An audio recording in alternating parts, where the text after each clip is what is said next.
Hola, muy buenas tardes. Como cada 25 de mes, nos conectamos a través de nuestro programa de radio Educando para la Paz, una convivencia armónica. Recordando que la campaña Únete para poner fin a la violencia contra las mujeres proclamó el día 25 de cada mes como Día Naranja, un día para actuar, generar conciencia y prevenir la violencia contra mujeres y niñas. Quienes integramos la Universidad Vasconcelos consideramos imperante la necesidad de aproximarse a la creación de un imaginario de la paz para la convivencia humana desde una racionalidad comunicativa. Mi nombre es Kelmica Hernández Arreortúa y estoy aquí este día acompañada de además voy a presumirlo porque además coincidimos en algún momento en esta formación que creo que es una responsabilidad de todas y todos.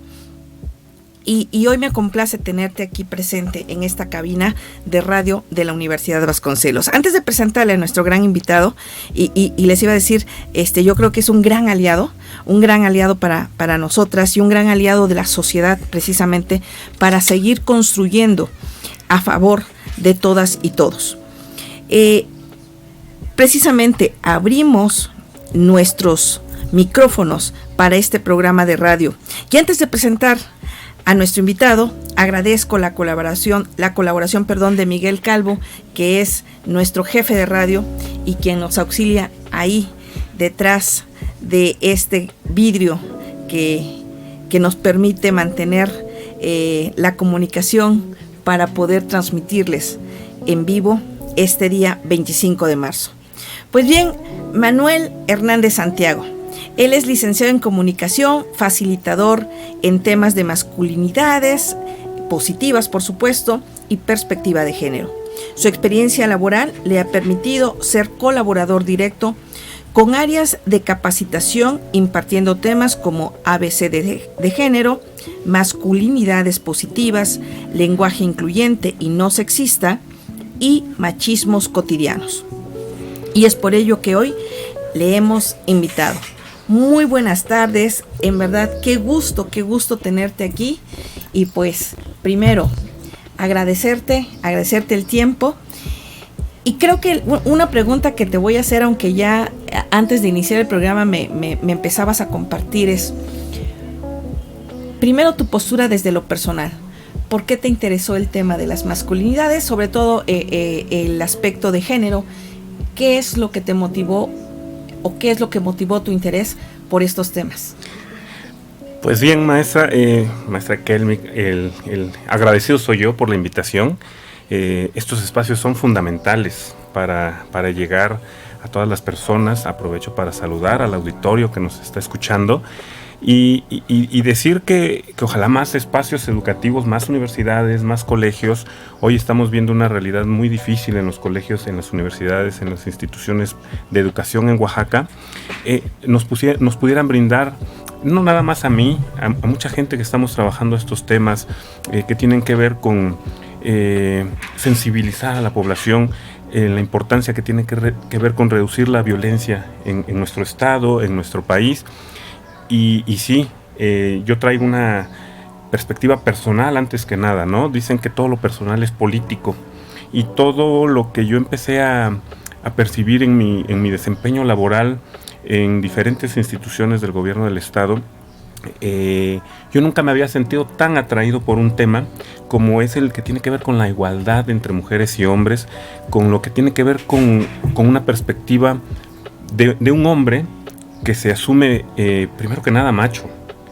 Yo fui construido en una sociedad machista, mi entorno ha sido machista y yo no me sentía cómodo, yo no me sentía a gusto. Entonces, cuando yo empiezo a conocer los temas, la relevancia que tiene que las mujeres empiecen a participar más, que tengan las mismas oportunidades, que la violencia contra las mujeres, que desafortunadamente año con año incrementa y lo vemos en las cifras, tiene para que participen en una sociedad más democrática, más igualitaria y que es indispensable para alcanzar las mismas condiciones. Y recordar que no es una lucha de sexos, a mí me llamó mucho la atención, me atrapó. Yo no estaba en una área que tuviera que ver con estos temas. Yo soy, como me presentó, licenciado en comunicación, y me atrajo. Y me empecé a meter y me gustó y empecé a experimentar muchos cambios a nivel personal. Yo tengo 2 hijos, hombres, y veo que necesitaba yo hacer muchos cambios, porque yo no quería seguir replicando el modelo.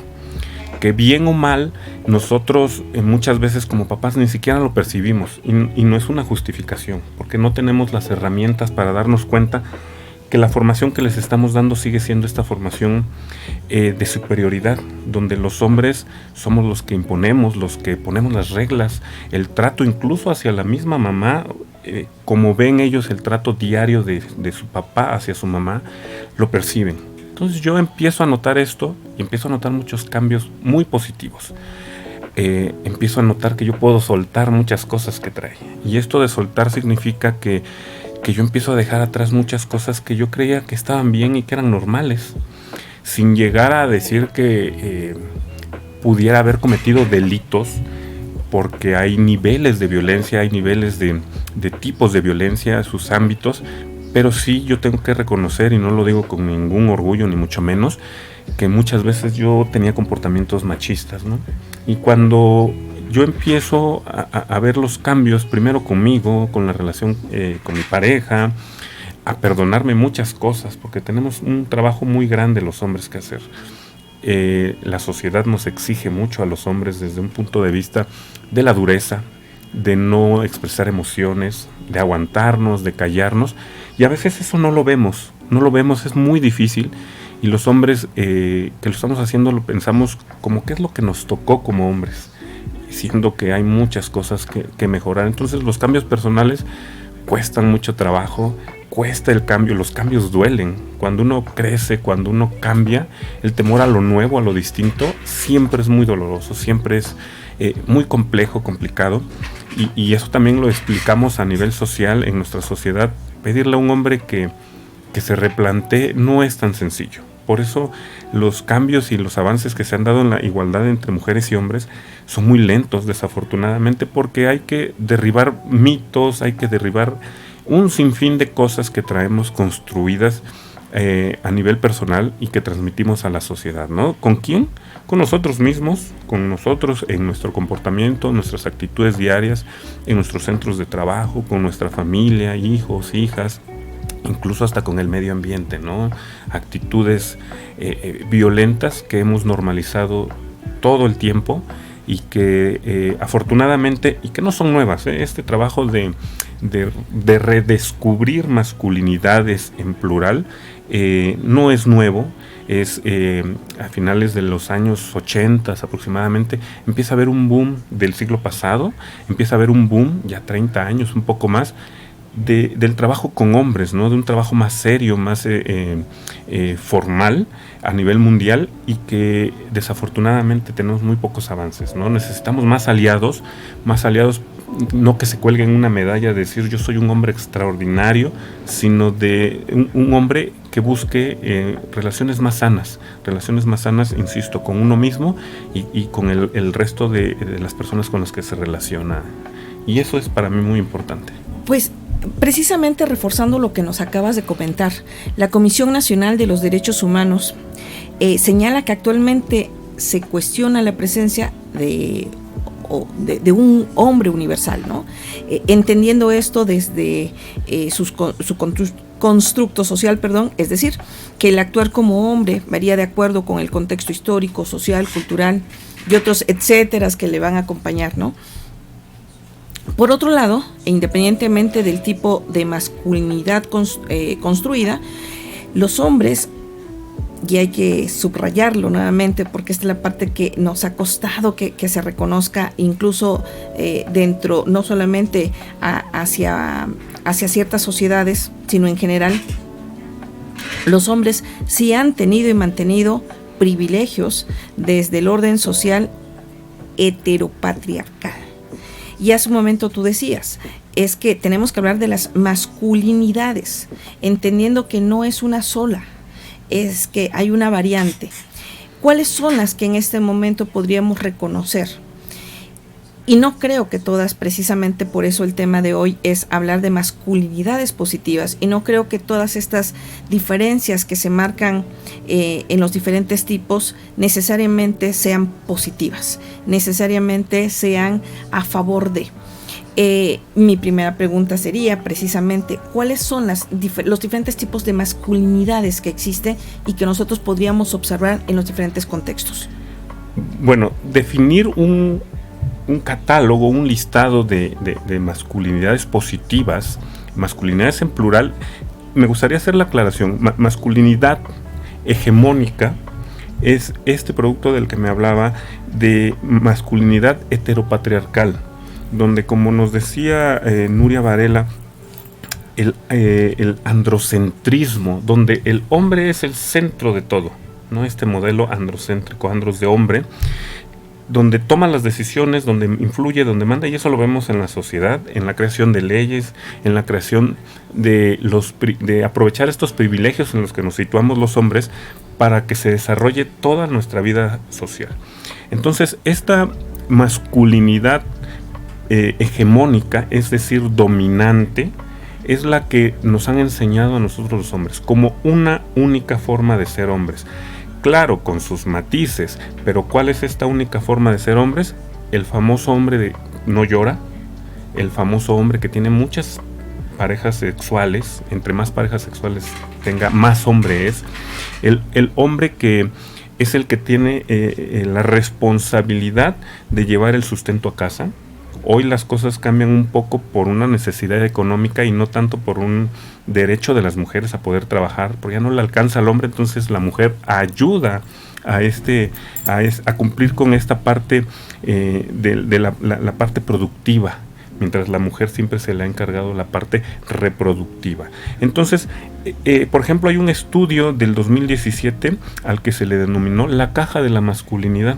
Y es un estudio que se hizo en México, Gran Bretaña y Estados Unidos, donde, aunque pareciera que los hombres de estos países no tenemos nada en común, hay una especie de caja, una box que le denominan, donde hay cosas que están dentro de esta caja y que compartimos hombres de estas nacionalidades. En este caso, el hombre que no demuestra emociones, el hombre que compite. A los hombres nos han enseñado históricamente a competir.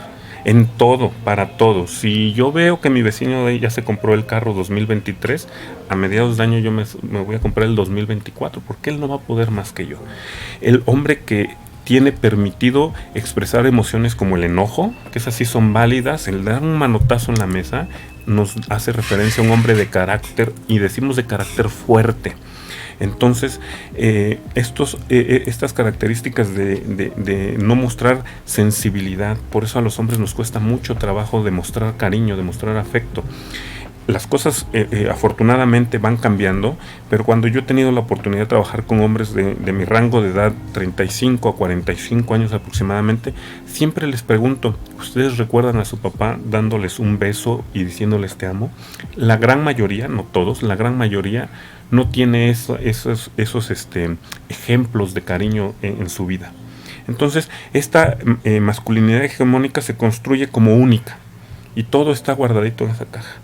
Y entonces siempre nos dicen, por eso el hombre explota. Cuando ya no sabe controlar, porque nunca nos enseñaron a controlar nuestras emociones, explota y es violento a niveles extremos, ¿no?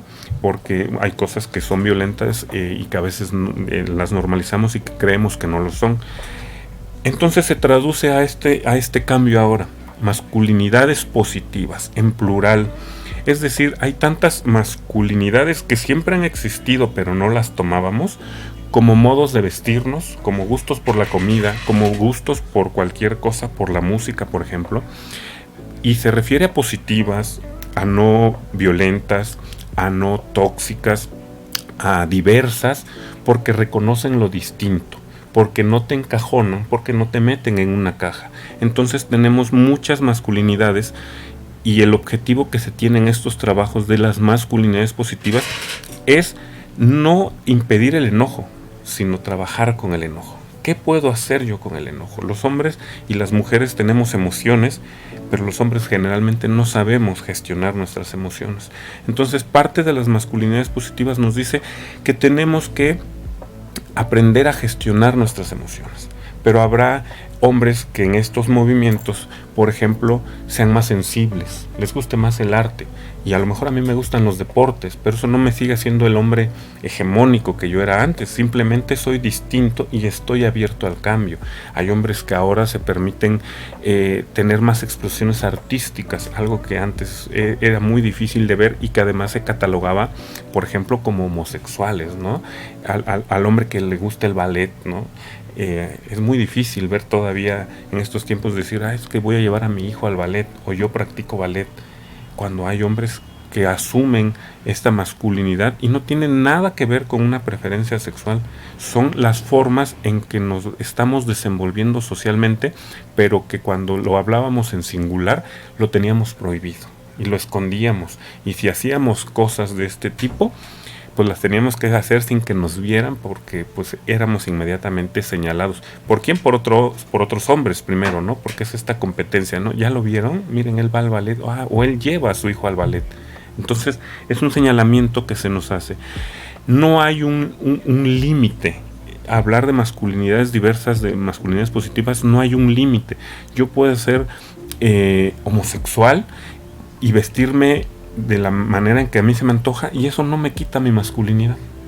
La estoy viviendo y ejerciendo de la mejor manera, de la manera que mejor creo yo que puedo llevar mi masculinidad.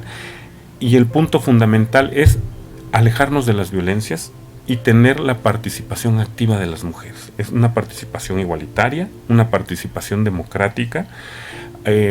Yo recuerdo, por ejemplo, un alumno en un nivel bachillerato que un día me dijo, ¿y a poco a las mujeres se les puede preguntar qué es lo que quieren? A veces parece tan sencillo esto, y dices, ¿a qué te refieres? Dice, es que, por ejemplo, un día yo escuché a un tío que decía que le preguntó a su esposa, ¿a dónde quieres ir a comer? Y yo le dije, ¿a poco tú le preguntas a tu esposa a dónde vas a ir a comer? A ese nivel de normalización traen muchos hombres el control hacia las mujeres, que sí está bien, vamos a ir a comer, pero a donde yo digo. A ese nivel tan sencillo, los hombres muchas veces creen que está bien relacionarse con las mujeres y con la sociedad en general. Entonces tenemos que empezar a hablar de la diversidad de formas que existen, ¿no? Yo, por ejemplo, sigo siendo malísimo para la cocina. Malísimo. Primera, porque no se me enseñó. Segunda, porque nunca me ha agradado. Pero ahora en el matrimonio yo tengo que hacer y tengo que colaborar y tengo que contribuir, tengo que hacer muchas cosas. Aunque pues yo ya le digo a mi esposa, pues es que si no te gusta, pues es que de plano la cocina no se me da. Y hay hombres que son magníficos cocineros, ¿no? Incluso ahí podemos hablar de la diferencia entre cómo se concibe una mujer que es excelente en la cocina, que se les llama cocineras, y cuando un hombre es excelente en la cocina se les llama chef, ¿no? Entonces, hablando de estas diferencias también, pero tenemos que empezar a ver cómo me relaciono. Yo ahora a mis hijos les demuestro el afecto que yo nunca recibí. Yo no recibía afecto de mi papá, por ejemplo, y era algo que yo me costaba mucho, y con mis hijos me estoy dando la oportunidad de hacerlo. Entonces es otra forma de ejercer una masculinidad en plural que yo tengo y que no tiene límites. El único límite es que tenemos que reducir este dominio, este control, esta hegemonía, esta violencia contra las mujeres. Entonces, hablar de un número no se podría. Es tan diverso, es como cada quien lo asuma, que no acabaríamos. Mencionabas algo que también me parece importante volver a subrayar. Efectivamente, el gran problema es que llegamos a naturalizar estas conductas. Precisamente puede ser porque desde el ambiente al que pertenezco, desde la ubicación en la que yo me encuentre, me resulta un tanto difícil poder observar precisamente que estas conductas no son nada sanas. Y tendríamos que aprender a deconstruirnos para poder procurar el cambio, la transformación. Pero para poder deconstruirnos, creo que la raíz tendría que ser la conciencia de nuestras acciones, generar esta conciencia sobre quiénes somos y cómo actuamos, para ubicar cuáles son esas conductas poco favorables y empezar la transformación. Y eso me parece que leído de manera muy, muy superficial pudiera parecer como algo que solamente le corresponde al individuo lograr, y que las demás personas no podríamos tener cabida en esa transformación. Pero entiendo que no es así. ¿Tú cómo es que logras, no en ti, porque me queda claro que tu proceso sigues en una deconstrucción, al igual que muchas otras personas, pero cómo es que desde ya esta forma de empezar a percibir las masculinidades, tú puedes promover la transformación, la deconstrucción de los otros a favor de estos cambios positivos? Sí, personalmente incluso yo no estoy muy de acuerdo con el término de la deconstrucción. Yo tengo perfectamente asumido, es una postura personal, que nunca voy a lograr la deconstrucción. Yo el trabajo, cuando lo inicio formalmente de analizarme, de empezar a generarme un cambio personal, tenía unos 34 años aproximadamente. Es decir, que pasé más de 30 años de mi vida en un modelo, y que difícilmente creo a estas alturas, 7 años después prácticamente, que no lo voy a lograr. Lo que sí implica es un trabajo constante, un trabajo de conciencia, como menciona, y que yo personalmente no me di cuenta cuando lo empecé a realizar, hasta que obviamente ya lo empiezo a formalizar en estudios, ¿no? Y yo ahí retomo un ejemplo que lo pone muy bien Marta Clara Ferreira de Mujeres. Hablar de 2 pasos. El primero es el subjetivo. Nadie más lo sabe. ¿Yo qué traigo? Y lo que nosotros hacemos no es obligar, no podemos obligar. Por ejemplo, en Oaxaca existe el Centro de Reeducación para Hombres que ejercen violencia contra las mujeres. Desafortunadamente, este centro trabaja con hombres que traen una sentencia por violencia de género contra las mujeres. Es decir, es obligatorio. Y puede funcionar, me parece que el modelo funciona, pero solamente es para hombres que tienen, por orden de un juez, que cumplir con esta parte. Entonces, yo hablaba de lo subjetivo, y nosotros tenemos que invitar a hacernos una pregunta muy importante. ¿Lo que estoy haciendo es violento? ¿Lo que estoy haciendo representa un asunto de violencia de género contra las mujeres? ¿Cómo me analizo? ¿Cómo me veo yo en mi comportamiento en mi casa? Si no soy casado con mi mamá, porque ejercemos violencia de género contra la mamá. Que, oye mamá, ya no tengo ropa limpia. Que ejercemos violencia de género contra nuestras compañeras, cuando le decimos a nuestra compañera que a lo mejor a veces es hasta un rango mayor en el área de trabajo, o por lo menos el mismo, pero también es licenciada igual que yo, etcétera, y le decimos, compañerita, ¿me ayudas? La estamos minimizando, y de ahí para arriba, ¿no? ¿Cómo soy en la escuela con mis compañeras, con mis compañeros? ¿Cómo soy con mis hijos, con mis hijas? ¿Los trato igual si tengo hijos o hijas? Porque esta diferencia del trato. Y entonces nosotros tenemos que hacer mucho énfasis en la invitación. Es bien complicado porque es a nivel de conciencia, y por eso se hace lento. Y por ejemplo, nosotros personalmente he trabajado círculos de reflexión. Y estos círculos de reflexión los vemos, y la primera sesión los hombres no queremos hablar, y nos tenemos que llevar 3 o 4 sesiones para que los hombres empiecen a aflojar un poquito y empiezan a hablar. Eso sí, me queda clarísimo en la experiencia que he tenido que cuando empiezan a hablar, ahí sí, se van, pero tenemos que tener mucho cuidado para no espantarlos, porque tampoco se trata de decirles cómo van a vivir, cómo van a comportarse. No, se trata de, insisto, dejar esta espinita clavada de la pregunta personal, esta parte subjetiva. Y una vez que ya tenemos la parte subjetiva y que ya los tenemos, por decirlo de alguna manera, atrapados en las preguntas de cómo me estoy comportando, qué estoy haciendo, hacia dónde voy, es justo, es válido, entonces sí tenemos que empezar a invitarlos al cambio, pasar de lo subjetivo a lo práctico, nos dice Marta Clara Ferreira, a lo práctico. ¿Y qué es lo práctico? No vamos a cambiar el mundo, no, y menos a nivel individual. Pero ¿qué sí es lo práctico? Cosas muy sencillas. Un ejemplo que siempre pongo yo es, hace tiempo yo tenía grupos de WhatsApp, sin caer en el delito del compartir los packs, por ejemplo, pero donde subían contenido inapropiado, ¿no? Triple X. Yo cuando empiezo a trabajarme, lo primero que hago es salirme de los grupos donde se manejaba esto. Y me decían, ¿por qué te sales? Porque no estoy de acuerdo en esto, en esto, en esto. Cada grupo se maneja distinto. Me decían, ya no seas exagerado. No, de verdad. Y me volvían a meter, ¿no? Bueno, si quieren que yo continúe en este grupo, les agradezco mucho, pero no estoy de acuerdo en que compartan. Si lo van a hacer, de verdad no me metan, porque me voy a volver a salir. Hubo grupos que me dijeron, y yo, le hacemos así, hay una regla, ya no se comparte esto. Y hay otros grupos que no, me dijeron, bueno, pues vete, ¿no? Últimamente. Esas acciones tan sencillas, cosas tan sencillas, nos empiezan a generar el cambio y empiezan a trabajarnos y empiezan a darnos la noción de que es importantísimo entender que si no empezamos a un nivel personal no vamos a llegar más. Habemos unos necios que queremos trabajar con los hombres y darnos la oportunidad y tratar de influir sin ser jamás un modelo a seguir, jamás, porque cada quien tiene sus historias. Yo siempre les digo, yo les vengo a hablar y muchas veces me lo han dicho, parece que me quieren tomar como un modelo a seguir. ¿Quieren realmente tener una idea de lo que yo soy? Pregúntenle a mi esposa. Porque a lo mejor yo les hablo muy bonito, eso creo.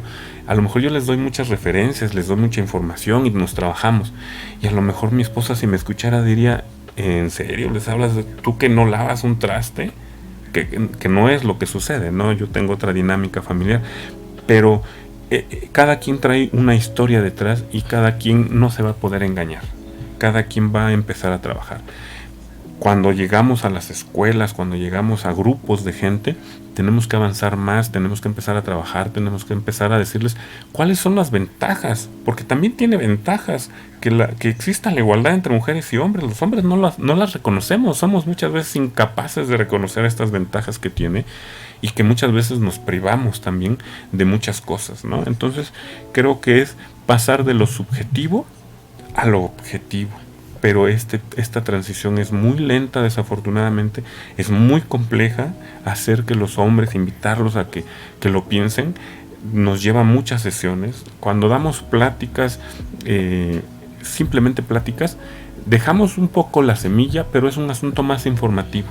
Estos trabajos requieren más un asunto de reflexión, un asunto continuo, un asunto de grupo. Es más fácil que los hombres, cuando están con otros hombres y escuchan que otro ya habló de algo que le costaba trabajo, dices, y tener un espacio de confianza. Entonces dices, yo también puedo hablar y quiero hablar. Y me ha tocado, he tenido la suerte, y digo suerte, de hombres que al principio los veías tan recios, tan duros, tan cerrados, que a la cuarta o quinta sesión están llorando, porque no podían llorar desde hace 15, 20 años, o porque están llorando porque se acordaron cómo era su papá con ellos, cómo violentaba a su mamá y ellos lo veían, y que nunca podían decir nada porque eran hombres y así estaba bien. Entonces he tenido la suerte de encontrar esos cambios en hombres y que hoy saludo a muchos de ellos y dicen, ahí la llevamos. Ahora ya me siento un poco más libre, un poco mejor. Entonces estos cambios nos ayudan, nos traen beneficios a los hombres. Algo que mencionas, que lo vivimos con el día a día. Hay violencias que son evidentes. Lamentablemente ahorita estamos hablando de que Oaxaca tiene alerta de género, que Oaxaca es el estado que ocupa el número 1 en feminicidios. Hay violencias muy claras, pero también hay violencias cotidianas que son las más difíciles de observar. Claro. Hacia sí mismos, creo yo. Y precisamente en pláticas, en reuniones, en compartir en algún momento con algunos compañeros docentes, también queda en evidencia que efectivamente esa falta de situar los contextos también los limita mucho, porque parten de esta realidad que en este momento están conociendo, y lo voy a poner entre comillas, porque a veces se nos olvida que hay años y años de décadas, siglos de estar luchando precisamente por tener presencia, que la tenemos, pero más bien porque se volteen realmente a ver nuestra situación como mujeres. Y lo menciono porque precisamente en una de estas breves charlas que teníamos con algún compañero, nos decía, es que me parece innecesario hablar acerca de estos derechos laborales cuando ahorita cualquier persona, y además, es más, yo voto porque los derechos sean más bien por perfiles, es decir, tienes la capacidad, tienes el perfil, pues que te toque el puesto. Y hay que hacer también ahí compartir un poco de estas experiencias que nosotras hemos tenido sobre no es lo mismo los privilegios que han gozado precisamente los hombres para tener acceso a los diferentes, en este caso hablando de lo laboral, de los diferentes niveles directivos, por ejemplo, no ha sido parejo. Hoy en día simplemente hablar de cuántas mujeres estamos al frente de instituciones educativas, pero en puestos ya directivos, sigue siendo todavía muy por debajo de la cantidad de hombres. Y si lo pasamos al sector público, es peor.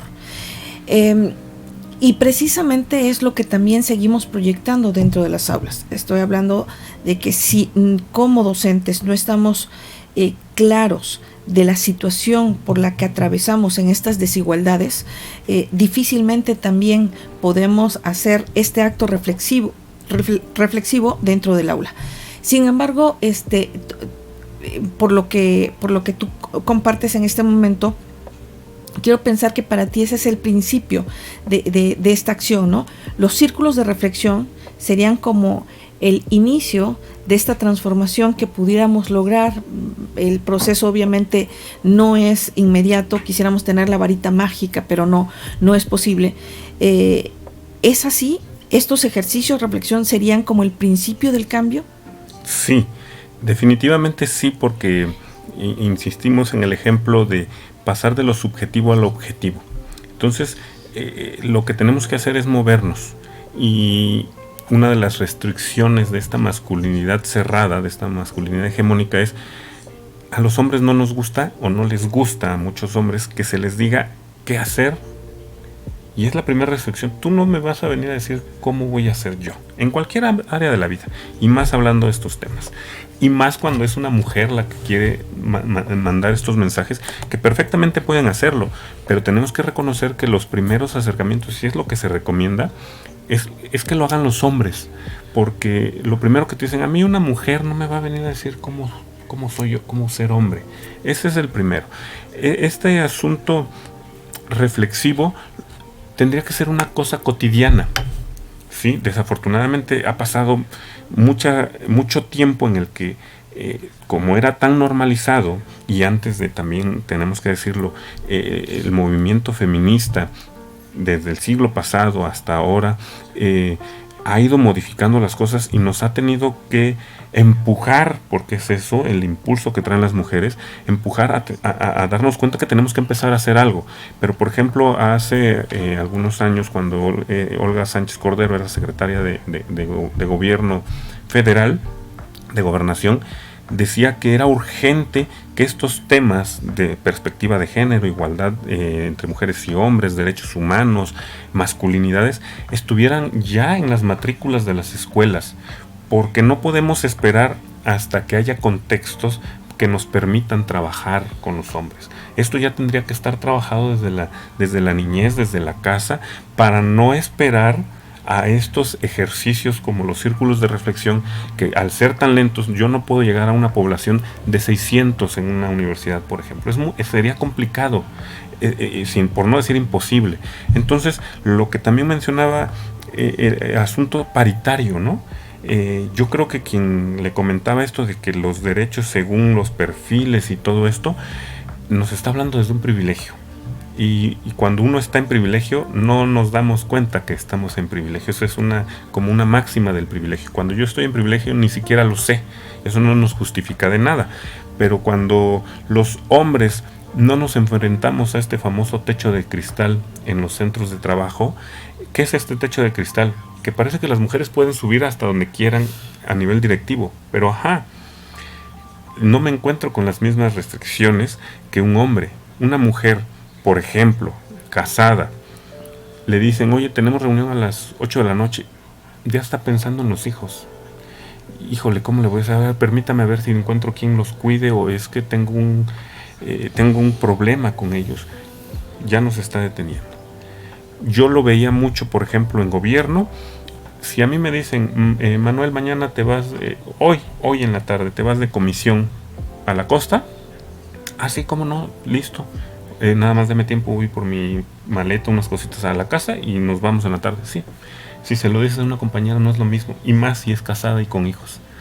Dice, a ver, permítame, porque no tengo quien me cuide mañana, y quién les va a cocinar, y quién va a ver lo de las tareas, y quién va a ver lo de los informes, además de que le tengo que preguntar a mi esposo si está de acuerdo. Entonces este techo de cristal parece que está libre para los dos sexos, pero resulta que las mujeres encuentran muchas más restricciones, ¿no? Se espera que las mujeres trabajen como si no tuvieran hijos, y que cuiden a los hijos como si no trabajaran. Entonces, en la Cámara de Diputados se habla y se presume muchas veces en Oaxaca que hay una paridad y que por primera vez en la historia hay más mujeres en cargos de elección popular.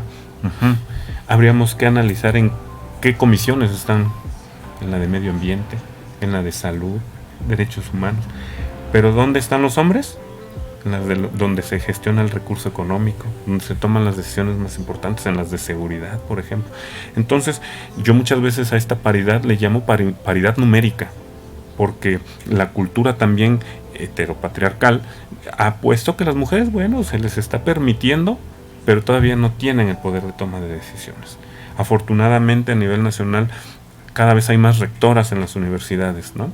Pero ¿qué pasa con las otras industrias que no tengan que ver con lo educativo, ¿no? ¿Cuántas? En la minería, por ejemplo, no hay mujeres, porque pues ¿qué hace una mujer en minería?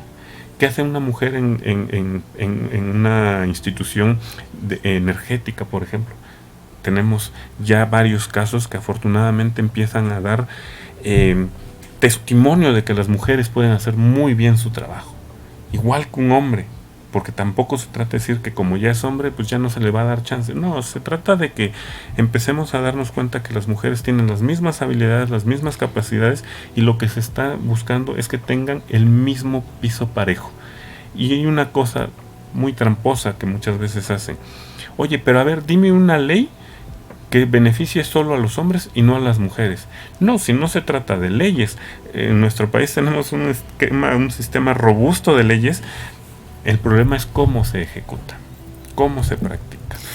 Bueno, y desde ahí también estamos hablando de que apenas estamos incluyendo un lenguaje no sexista dentro de las propias leyes, ¿no?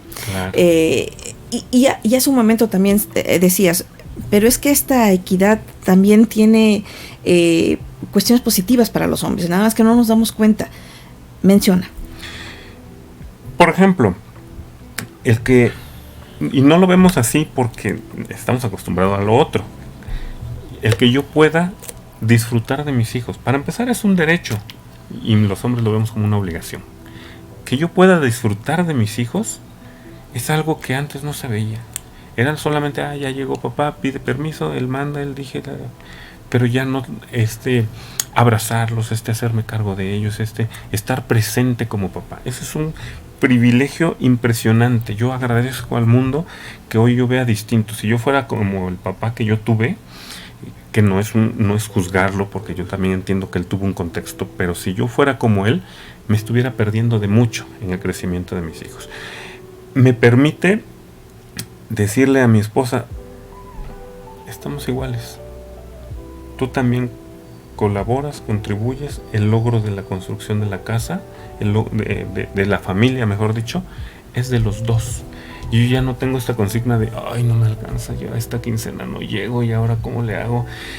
Y pues, a ver, ¿no? ¿Cómo voy a hacerle? Me despresuriza un poco el saber que cuento con una esposa tan capaz o más capaz que yo, que dice, ¿sabes qué? Me quedé sin empleo un mes, no hay problema. Y yo no lo vi como, no, ella no tiene por qué hacerse cargo, ella no tiene por qué colaborar.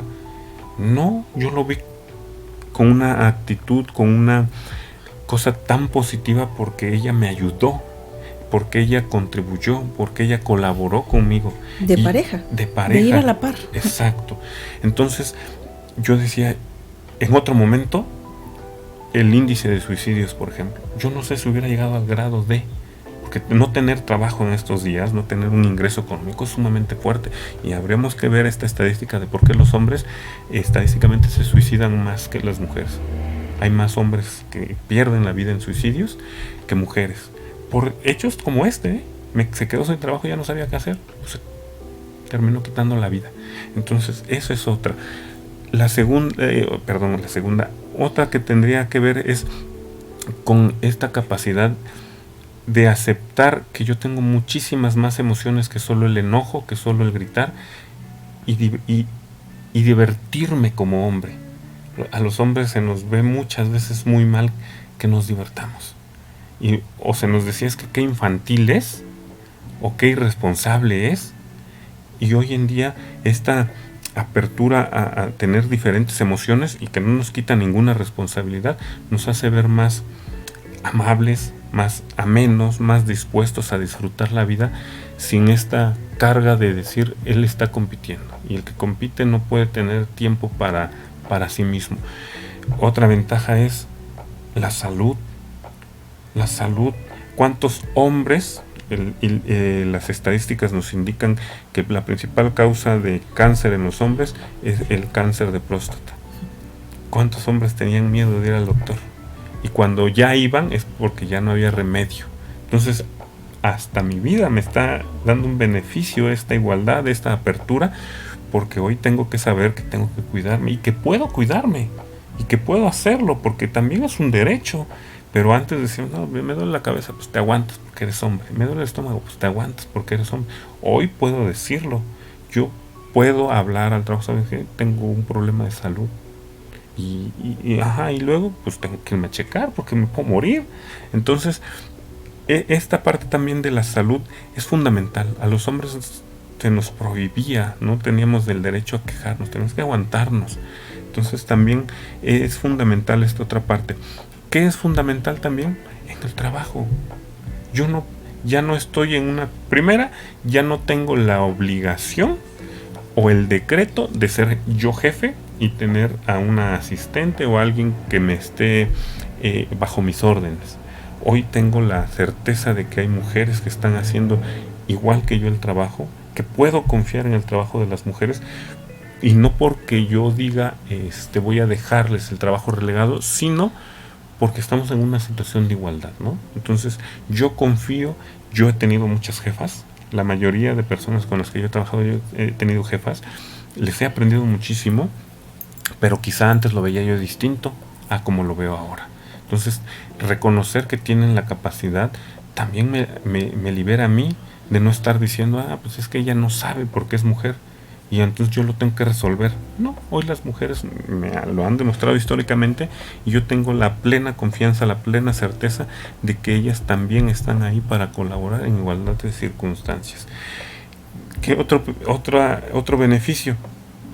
Simplemente el saber que las mujeres que están en toma de decisiones están tomando las mejores decisiones normalmente en condiciones de igualdad.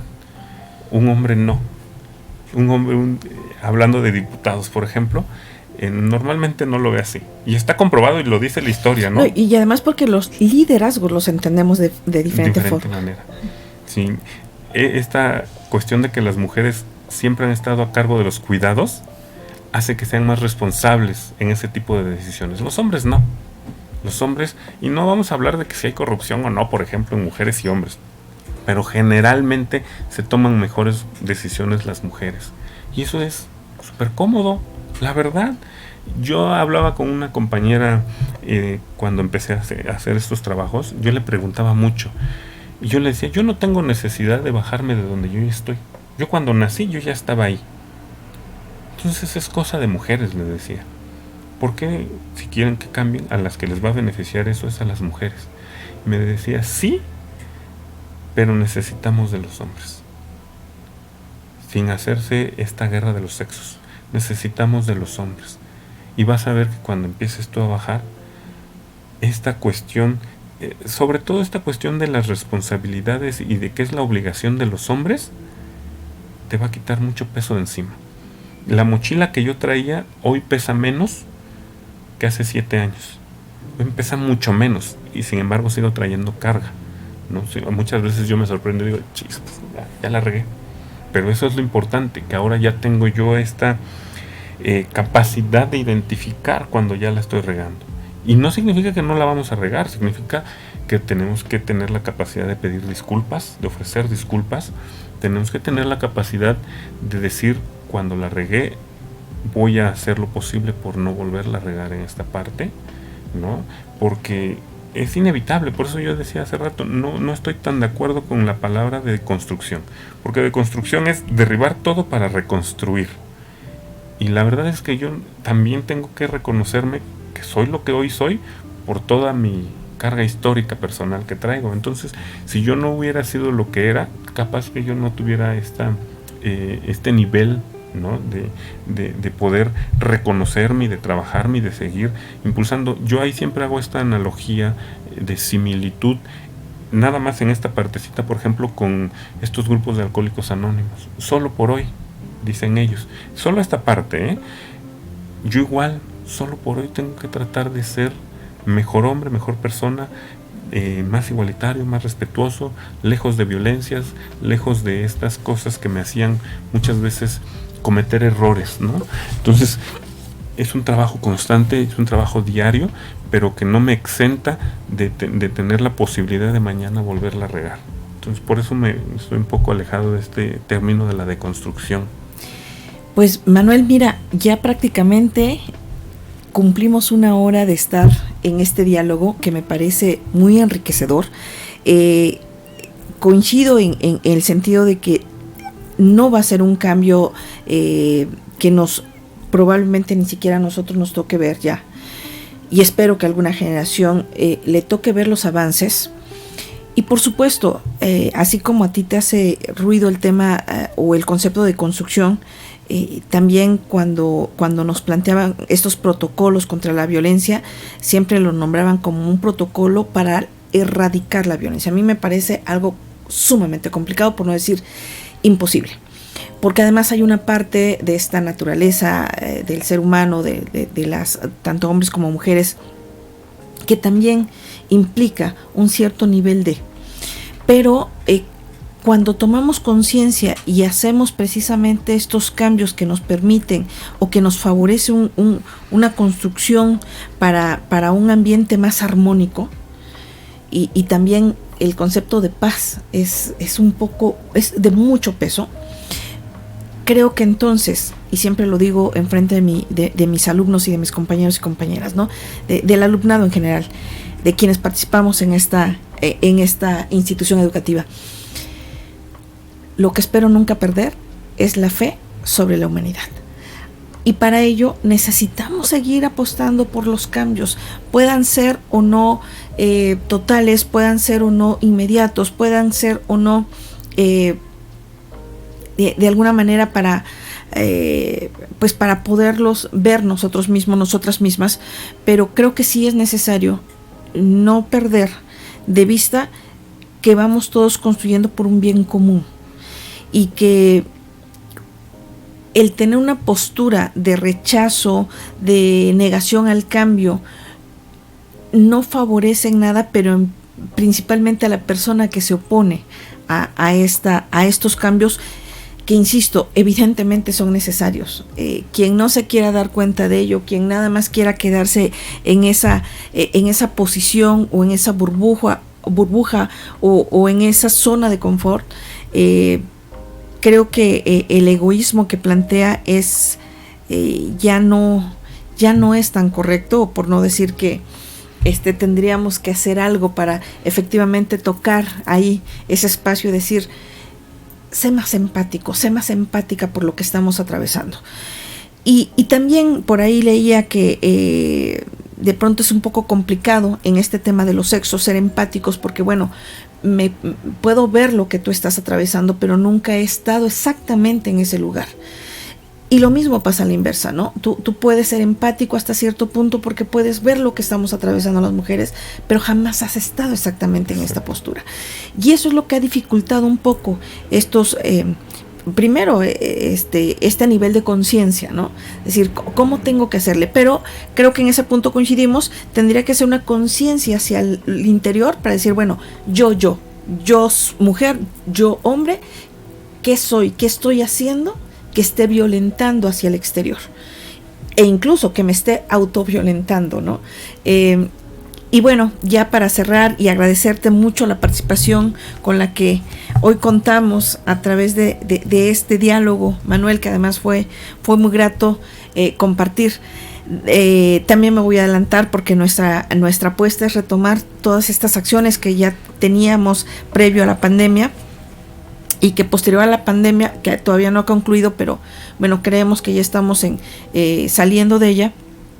Nos ha costado un poco de trabajo volver a retomar estas acciones y entre ellas precisamente estos círculos de paz que nosotros promovíamos, el círculo de reflexión, pero creo que es el momento de retomarlo y te voy a invitar para que seas parte de estos ejercicios aquí dentro de la Universidad Vasconcelos, si es que tu agenda te lo permite. Y también empezar a abrir más estos espacios. Hace un momento teníamos un curso pues que nos planteaban cuál es la filosofía y la propuesta educativa de José Vasconcelos.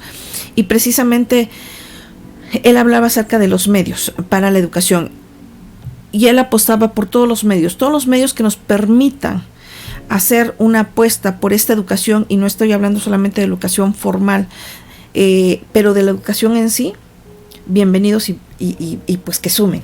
Y por eso hoy es que Radio Univas también abre los micrófonos para este tipo de ejercicios 25 de marzo. Muchísimas gracias, Miguel, como siempre, por tu colaboración para estar guiándonos y dirigiendo y en esta parte operativa de nuestra radio universitaria.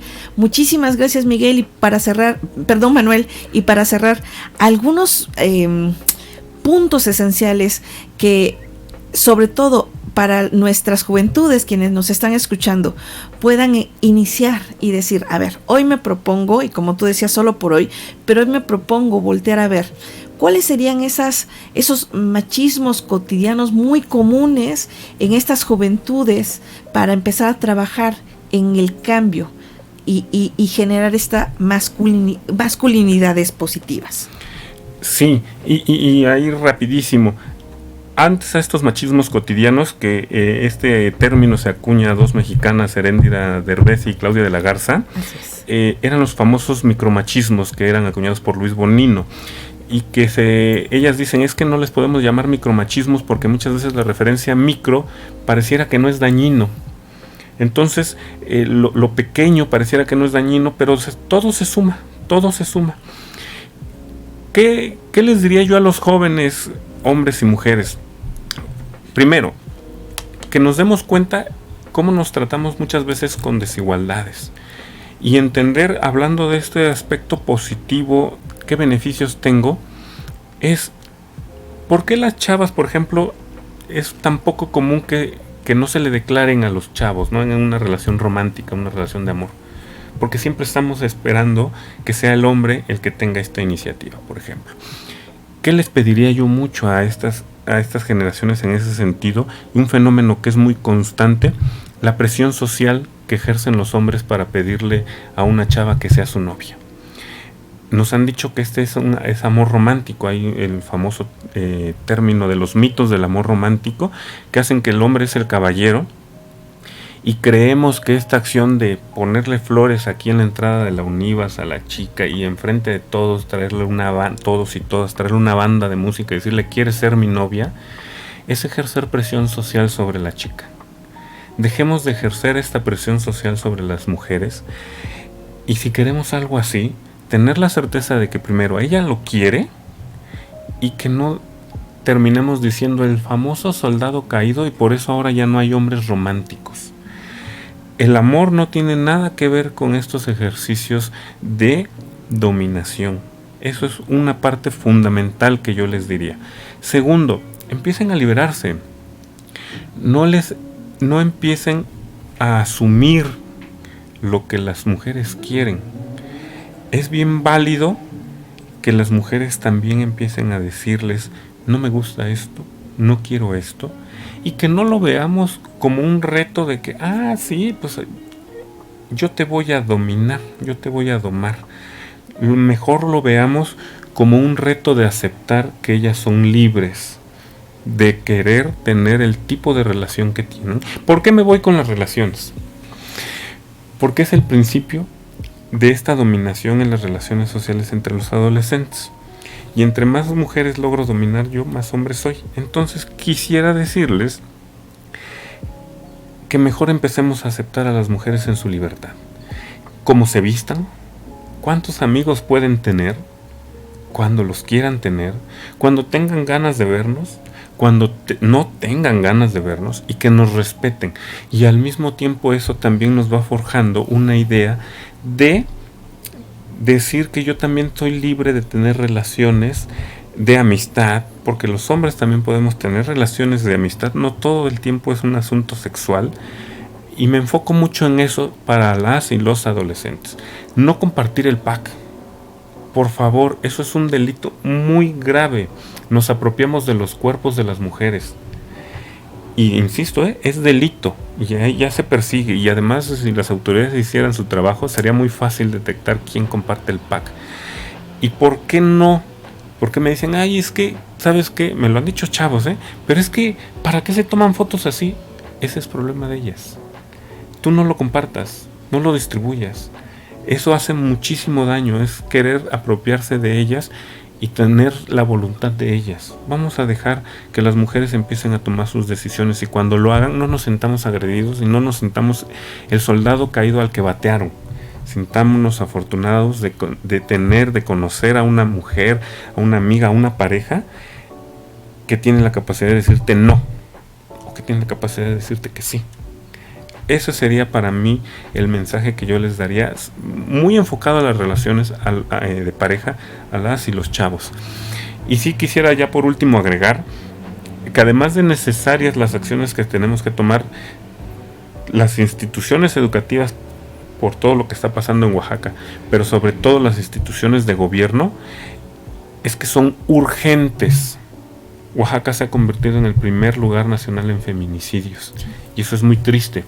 Y lo más triste es, yo estaba llevando un conteo, un registro, en que de los 45 casos, hasta donde me quedé, de homicidios violentos, no todos fueron catalogados como feminicidios, de mujeres, a ese momento 19 habían sido por un familiar, en pareja o en la misma casa, donde se supone las mujeres deberían de estar y sentirse más seguras. Y no está sucediendo. Eso debería de ser por lo menos un signo de alarma, un síntoma de que algo tendremos que hacer y decir, ay caray, y no pensemos que está muy lejos. Los hombres no sabemos gestionarnos, ojalá y no, pero ojalá entendiéramos que estamos en alto riesgo de ser los próximos en cometer un delito de esta naturaleza, que es la máxima expresión de violencia contra las mujeres. Pues agradezco nuevamente tu presencia, Manuel, y esta es tu casa. Por favor, las puertas quedan abiertas y estoy segura de que pronto estaremos conversando frente a nuestro estudiantado.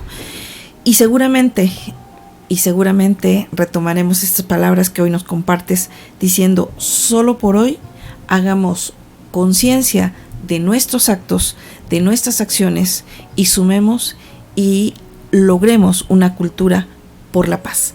Muchísimas gracias, muy buenas tardes, agradezco a quienes nos estén escuchando, y si quieren dejar sus comentarios, por supuesto, la transmisión está siendo en vivo a través de nuestra fanpage Universidad José Vasconcelos de Oaxaca.